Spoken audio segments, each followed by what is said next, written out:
Эдгар Аллан По. Тірідей жерленгендер. Тірідей жерлену. Әрине, жұмыр басты пенденің пешенесіне жазылған азаптың ең ауыр екені сөзсіз. Ал мұның жиі, тым жиі болып жататыны ақыл есі түзу адам әсте жоққа шығармайды.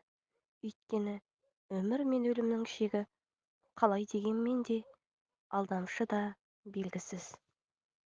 Кейбір оқушылардың жадынан шыға қоймаған сондай ұмытылмас бір оқиға осы таяуда ғана көршілес Балтимор қаласында болғаны.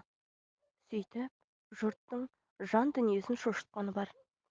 Аса сыйлы бір азаматтың әйгілі заң қызметкері әрі конгресс мүшесінің жұбайы аяқ астынан ауырып, беймәлім бір дертке шалдығады да, дәрігерлер қанша әлектенсе де, қолдарынан ештеңе келмейді. Қатты қиналып, ақыры ол қайтыс болады.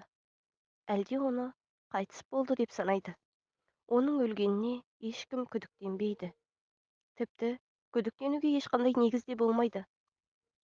Әдеттегідей, өлімге там барлық нышандар бар. Жүзі солып, жағы қуарып кетеді. Ерні мәрмәрдан да аппақ болып, көз жанары сөнеді. Тынысы тыйылып, жүрегі соғуын тоқтатады. Сол қалпында ол 3 күн жатады. Бұл кезде денесі сіресіп, тас болып қатып қалады. Қысқасы, өлік тез бұзыла бастаған соң, енді оны жерлеуге қарады. Оны қайтыс болған семья мүшелері қойылатын сағаға апарып жерлейді де, 3 жыл бойы оған ешкім соқпайды. Сонан кейін барып, тастабыт саркофаг орнату үшін сағаны ашады. О, сұмдық-ай! Сонда сағана есігін өз қолымен ашқан өлген әйелдің күйеуі жан көрмеген керемет жайға тап болады. Сағана есік ашылған сәтте қарсы алдынан аққа оранған бірдеңе сатыр-сұтыр етіп құлап түседі. Сөйтсе, бұл әлі шіри қоймаған, кебінге оранған өзінің өлген жұбайының сүйегі екен.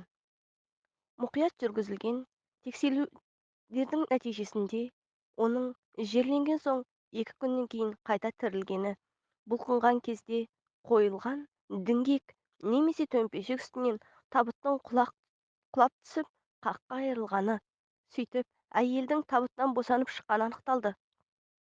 Сағана ішінде әлдеқалай ұмыт қалған бос майшам жатыр. Әрине, оның майы ағып кетуі де ықтимал ғой.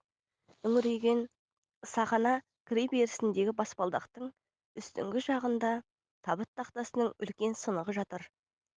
Шамасы есін жиған соң көмек сұрап, сонымен темір есікті соққылаған болса керек. Сол кезде бәлкім үрейі ұшып, ол есінен танып қалуы немесе өліп кетуі ықтимал.